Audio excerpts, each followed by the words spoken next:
post, give them a like, give them a nice comment, leave a good review. These things actually do go quite a long way. Hello and welcome back to the InGear Media YouTube channel, and for this episode of our Clubhouse podcast we were discussing everything around helping small and local businesses in your area.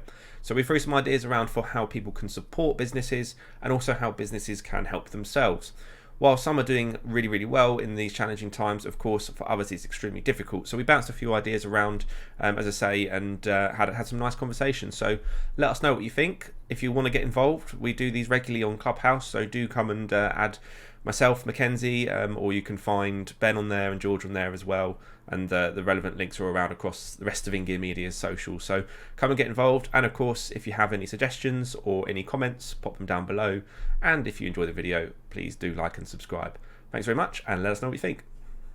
Anything around helping small businesses succeed in 2021? Obviously I think some it's probably good to be clear that like some are doing very well anyway, or a lot of people are still doing very well, but it's how do we help advocate small business, and again, small business doesn't have to be a one or a two man band. It can still be companies with even 100 people or 200 people and still be technically a small business. But I think we're probably more thinking around the 50 people, 10 people, 20 people, whatever, so that sort of size business, but it could be anything really.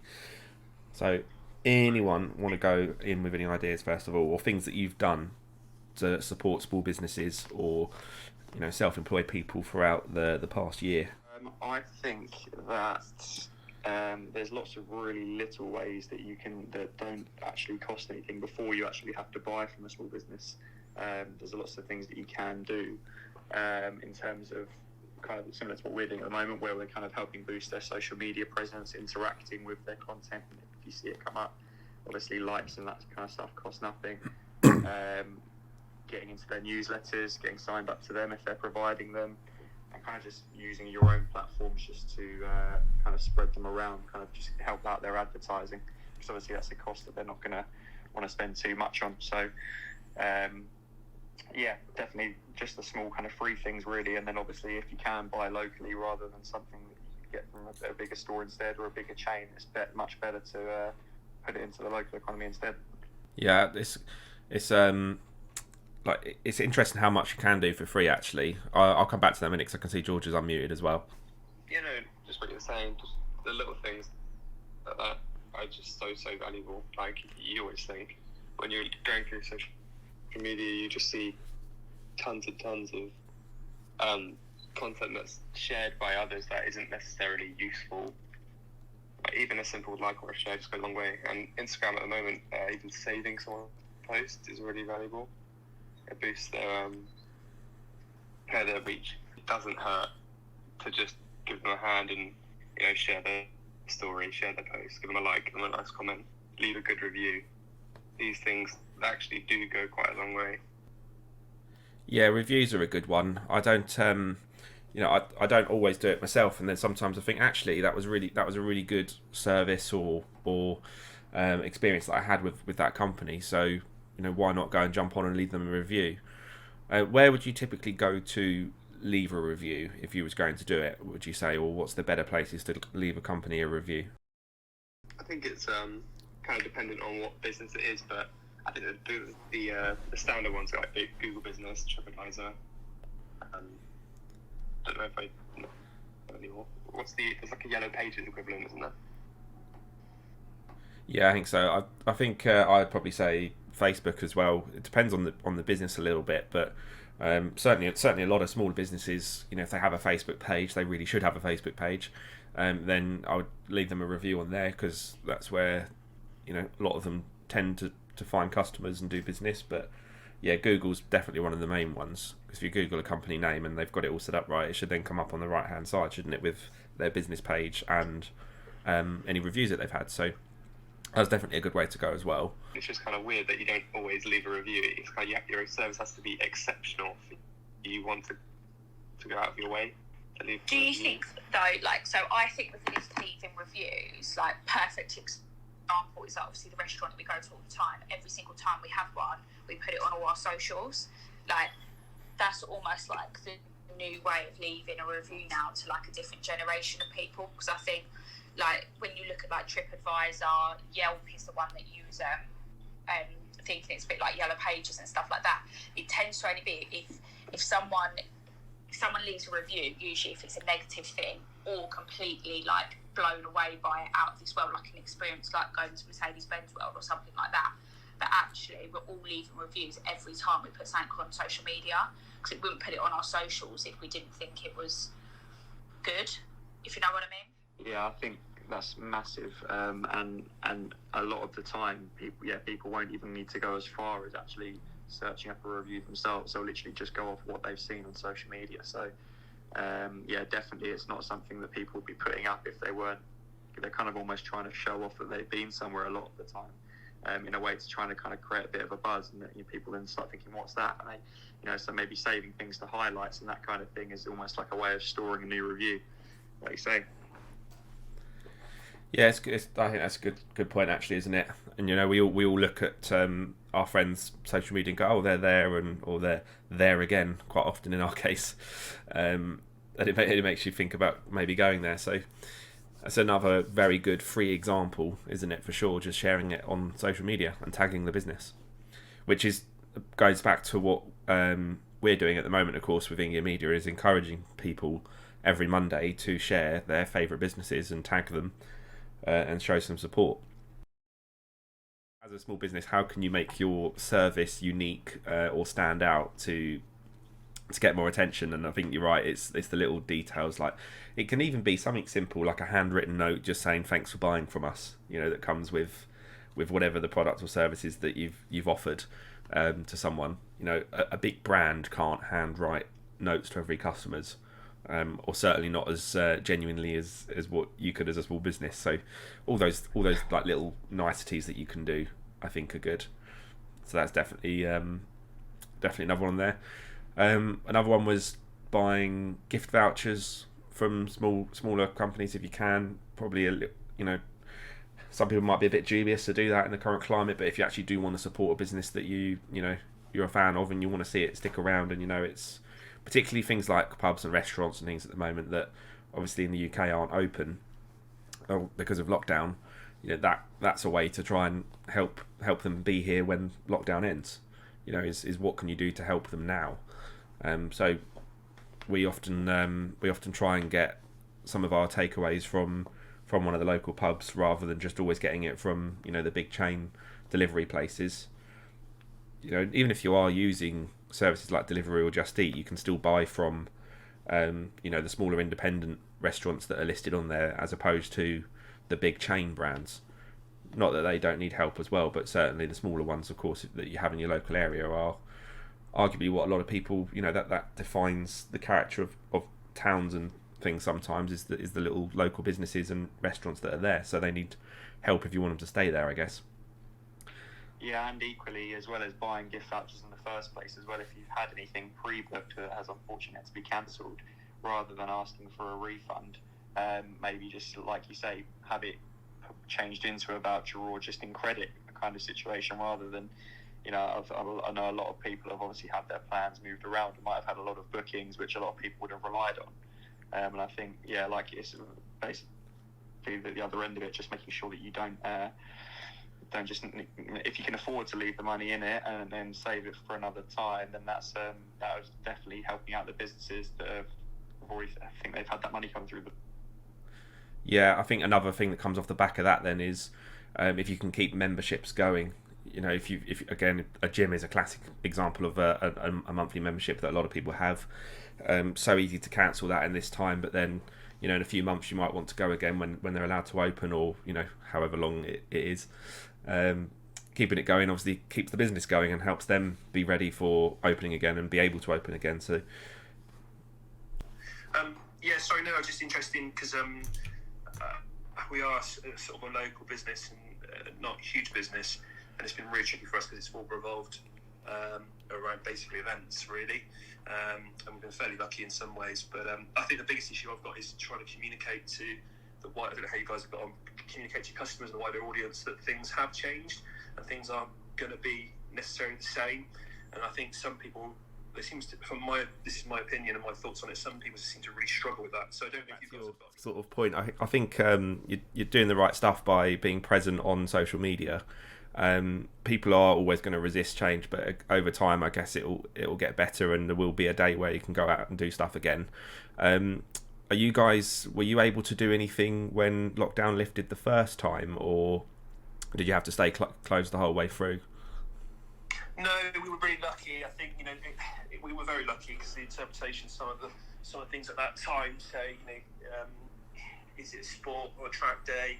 It is an activity where obviously once you've had your briefings, you guys know you can go off and out there on the track with 20 other people or whatever. So we kept the contact down. We ran some events on a smaller scale.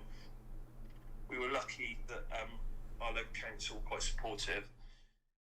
I think we were a lot luckier than a lot of other businesses. I think because we can keep things in house, nearly everything's done in house. We outsource very, very, very little, so that really helped with our sort of cost and management basis. But I think the demographic of our audience was the hardest part. I'm not sure what like your social media following's like on Instagram and Facebook and stuff like that, but it sounds a bit boring as a contest, but I know like Mackenzie, you could probably bring it to life in a different way, maybe a little bit more.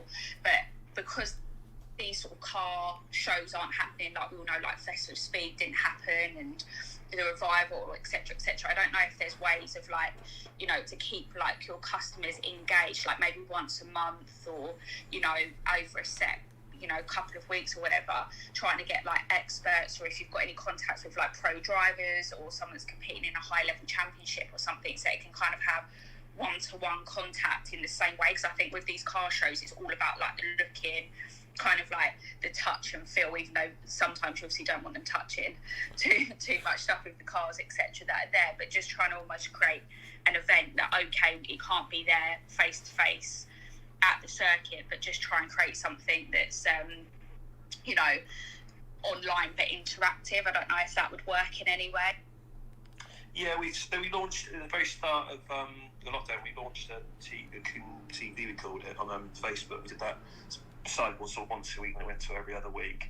And that was like you said, we had guest speakers on. So the idea was people that were related to Coombe in one way, shape, form, or another. So we had people who, all sorts of different people, from people who raced there, and then we tried to make sure that it was people that could give something back as well, potentially, so bits of interesting information. But we tend to find that was a lot of our marshals and competitors were watching that, and I think this is the thing. We've got very two distinct, or a couple of distinct groups. We've got those people who race and are very driven on that, so to speak, and want to race, and they know what they're doing, and they're very much into following kind of what we do and how it's done properly, and they want to learn, they want to listen and engage with us.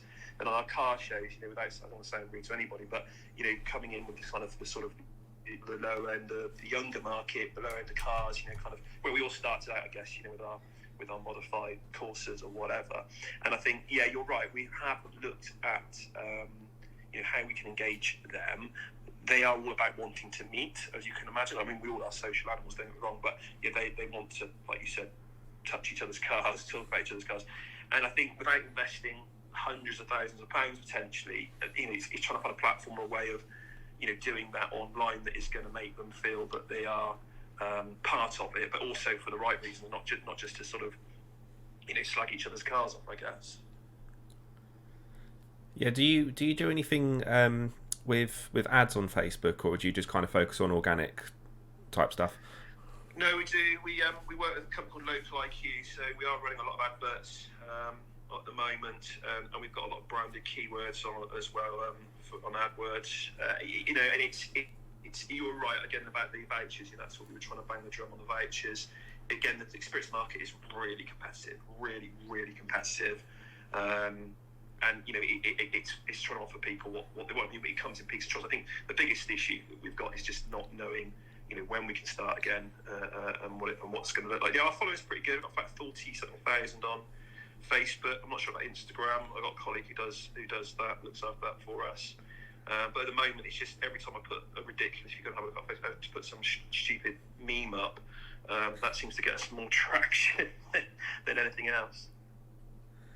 Yeah, it's funny how it works, isn't it? Go on, Ben. I spoke a lot.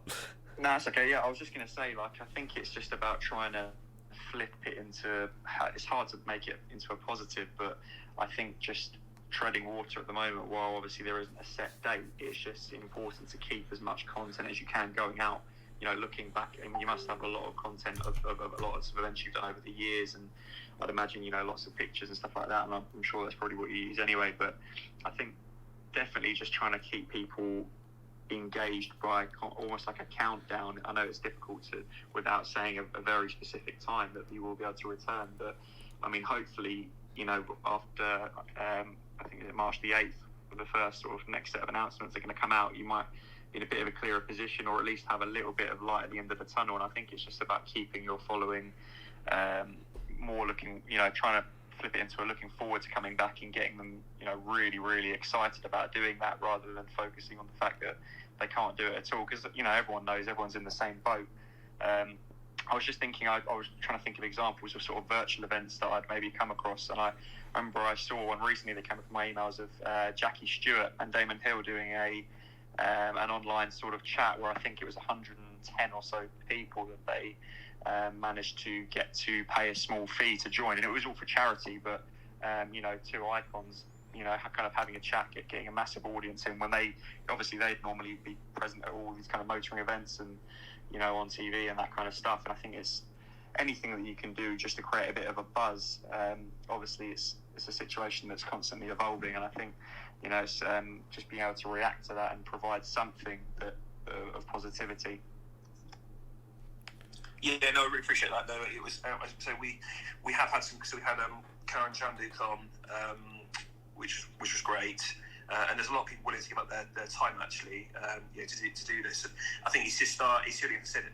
And I had when we did our first race meeting last year, I had marshals coming up to me saying that we were the only venue in, because obviously a lot of the marshals, you know, we couldn't race, as you guys probably know, couldn't race if it wasn't for the marshals, the Orange Army, and they were, you know, they go across the country, a lot of them, and they were saying that we were the only people that actually done something and actually tried to keep in contact with them, put this show on, and you know, and kind of gave them some interaction, gave them that opportunity. So it was great, like I said. But even with you know, we had a whole vast range of people coming on, but that was really great, and I think that showed a lot of what we're trying to do as a business.